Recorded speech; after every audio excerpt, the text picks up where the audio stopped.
नमस्कार दोस्तों, इस वीडियो में हम एल्डोस्टेरोन नाम का जो एक हार्मोन है उसके बारे में समझने की कोशिश करेंगे और इसके फंक्शन को देखेंगे।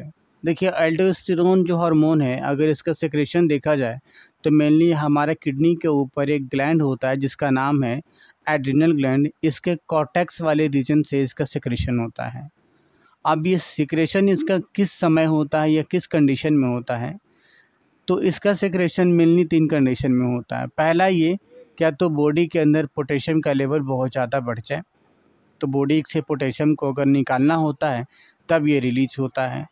दूसरा ये कि अगर सोडियम का लेवल काफ़ी ज़्यादा डाउन हो जाए, तो सोडियम के लेवल बॉडी में मेंटेन करना होता है, तो फिर तो भी ये रिलीज होता है। या फिर बॉडी के अंदर बीपी का लेवल काफ़ी ज़्यादा डाउन हो जाए, तो बीपी को मैनेज करने के लिए, बीपी को बढ़ा के एक नॉर्मल रेंज में लाने के लिए भी ये रिलीज होता है।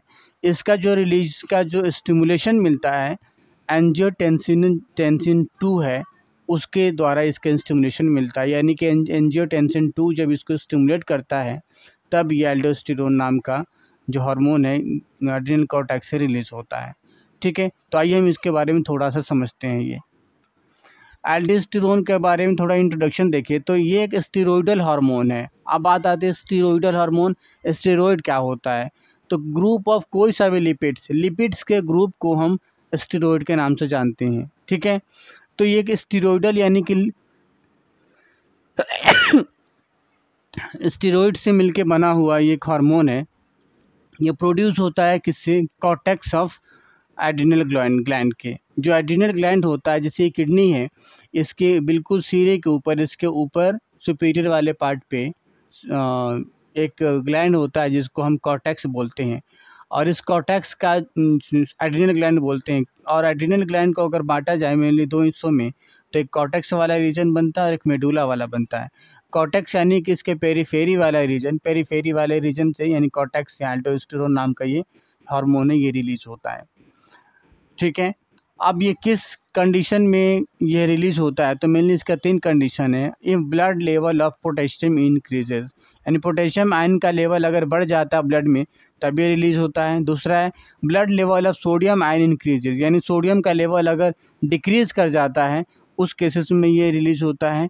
या ब्लड प्रेशर डिक्रीजेज, या ब्लड जो प्रेशर है वो बीपी अगर डाउन हो जाता है तब रिलीज होता है। इसका फंक्शन देखें तो पहला है conserve and increase water level in plasma. देखिए, वाटर लेवल ये बड़ा मेंटेन करके रखता है, क्योंकि अगर किसी को डायरिया, वोमिटिंग सारा कुछ हो रहा है तो उस कंडीशन में ये रिलीज होता है। अब बॉडी के अंदर वाटर लॉस को रोकता है। किडनी के जो नेफ्रॉन्स होता है उसके अंदर वाटर का रीअब्जॉर्प्शन बढ़ा देता है, पेशाब कम से कम कराता है। यानी कि जब ये रिलीज होता है तो पेशाब का जो बनने का जो एक फ्लो है वो कम हो जाता है और पेशाब कम बनता है।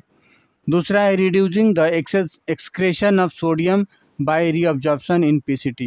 पीसीटी हमारा नेफ्रॉन का एक पार्ट है, प्रॉक्सिमल कन्वोल्यूटेड ट्यूब। इसके अंदर सोडियम का रीअब्जॉर्प्शन को ये बढ़ा देता है, और सोडियम का रीअब्जॉर्प्शन बढ़ने से सोडियम पीसीटी से इंटरस्टिशियल स्पेस में जाता है, फिर वहाँ से आसपास जो भी वहाँ पे कैपिलरीज हो रही होती है उसके अंदर जाकर रीअब्जॉर्ब हो जाता है और फाइनली ब्लड प्लाज्मा में चला जाता है।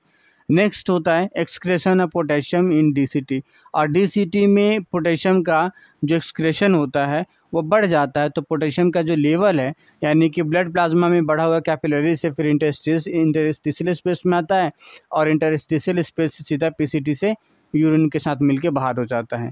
तो इस तरीके से ये मेनली ये 3 काम करता है, और इसी से हमारे बॉडी का sodium, potassium, that means electrolytes है, उनका बैलेंस बना रहता है, बीपी बना हुआ रहता है। ठीक है, तो ये एल्डोस्टेरोन का बहुत ज़्यादा रोल है। Sodium, potassium, that means electrolytes हमारे बॉडी के अंदर है, उसको रेगुलेट करने के लिए, उसको नॉर्मल रेंज में बनाए रखने के लिए, चाहे वो बढ़ जाए चाहे वो घट जाए, दोनों केसेस में। अगले वीडियो में मिलते हैं किसी और टॉपिक को लेके, तब तक के लिए शुक्रिया।